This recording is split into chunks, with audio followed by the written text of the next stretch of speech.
Hey, Mike here. Hope everyone is doing well. It's been a little bit of time, but I wanted to share something just a little bit different today. We're not going to see any cards, uh, but as you see in front of you, I do have a magazine.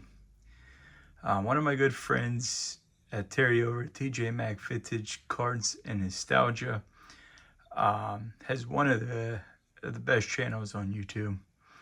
Um, his um, his take and spin on the hobby, the way he collects the magazines, the cards, the stars, the Hall of Famers, and even the commoners. Um, he has a very special way of telling a story of players through cardboard, and I believe he gains a lot of knowledge through magazines that he does collect. Um, and I came across this magazine as you see in front of me. I will show the cover in a second, but I came across the cover of this magazine, and I I knew it was a magazine. It reminded me of Terry right away, and I really just thought I'd pick it up. Um, and as you can see here, sorry, a little bit different setup today, but as you can see here, the ironic thing is, as I was flipping through and reading some of the articles and synopsis of the season, I came across a picture of Sal Magli. Um, um, if you know, you know. I hate saying that, but really, you're gonna have to go check out one of Terry's video on Sal. Um, he has a very special connection to Sal. So the magazine that I picked up reminded me of him to begin with, and then as I saw this picture of Sal and was like, well, that is pretty ironic. But what magazine did I pick up? I picked up this 1951 spring issue of Sports Baseball. And I picked it up. I saw Joe DiMaggio, and I saw Ralph Kiner, one of the best hitters to ever play for the Pirates. So it immediately caught my attention. Since it was a spring magazine, it has a lot of different outlooks on the American League, National League, and whatnot.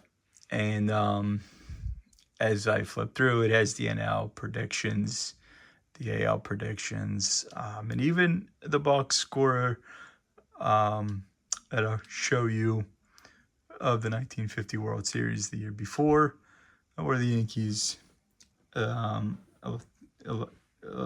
took game the series in 4 straight games.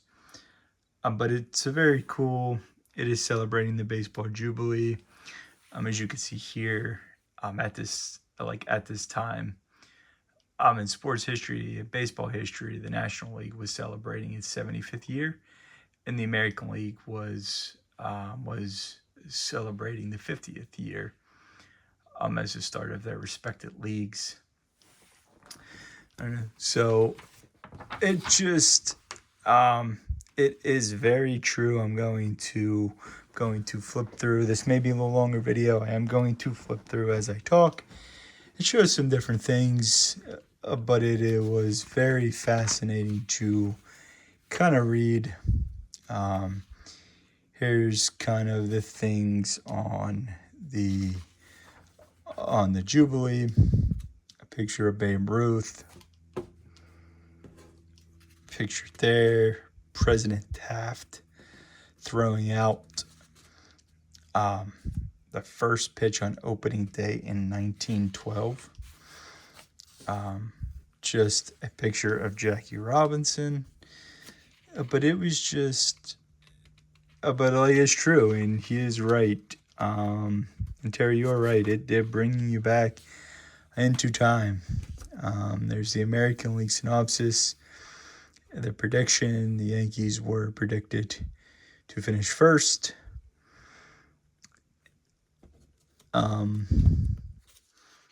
It did. It just, like, it put me right back. As I was an adult or young kid, reading about the season up ahead. But just really cool, like, playing era of Ted Williams. Here pictured here with Dom DiMaggio. Dom DiMaggio, I'm sorry, I pointed at the wrong person. But just a really cool thing here. You have Luke Easter and the Stars, Jackie Robinson here. It was interesting. Don Newcomb, Preacher Rowe, Duke Snider. I mean, you got Hall of Famer on Huff and 1, 2, 3, 4, 5 pictures of Hall of Famers and great ball players on one page. Just really cool. There is they did want to show. Did I pass it up? I think we're the Pirates. A little synopsis on the Pirates here. That was very interesting. They were, I guess times don't change. They were predicted to finish last in 1951. So that was kind of ironic. But one of the more interesting articles here is can Ricky put Ruth's crown on Kiner? This was an article that was written by Ken Smith that asked a question if Ralph Kiner could break Babe Ruth's 60 home run record, which is just crazy to think about. That record, that record hadn't been broken in that league until last year when Aaron Judge did it. So Kiner was a great hitter in himself. I believe he led the league, and please correct me if I'm wrong. I'm doing this off by memory, but I believe Kiner led the league in home runs his first 7 seasons in the majors, which is just really cool to think about. And then you have lineups, the predicted lineups. And one of the coolest things that I thought was there was a section, hope I just didn't give it away, but there was a section on the minor leagues. Remember, this is a 1951 magazine, so we all know who came up in order to take the spot of the ever so aging Joe DiMaggio, which was on the cover, and that is none other than Mickey Mantle as a young player in the Yankee farm system, moving up from the Joplin for a shot at a regular role in the world champions bid to repeat. So, yeah, pretty awesome stuff. And just to think, and another cool thing is the ads that you see kind of throughout. Here you can order a Louisville Slugger bat. Learn from the pros. Just really cool and interesting things here. shoes. I really like this one over here that I saw before. Is you can own a part, top right, you can own a part of a Bigley uniform, an authentic color, real insignia for $3 post paid. You can get a Bigley shirt. All you do is check your box,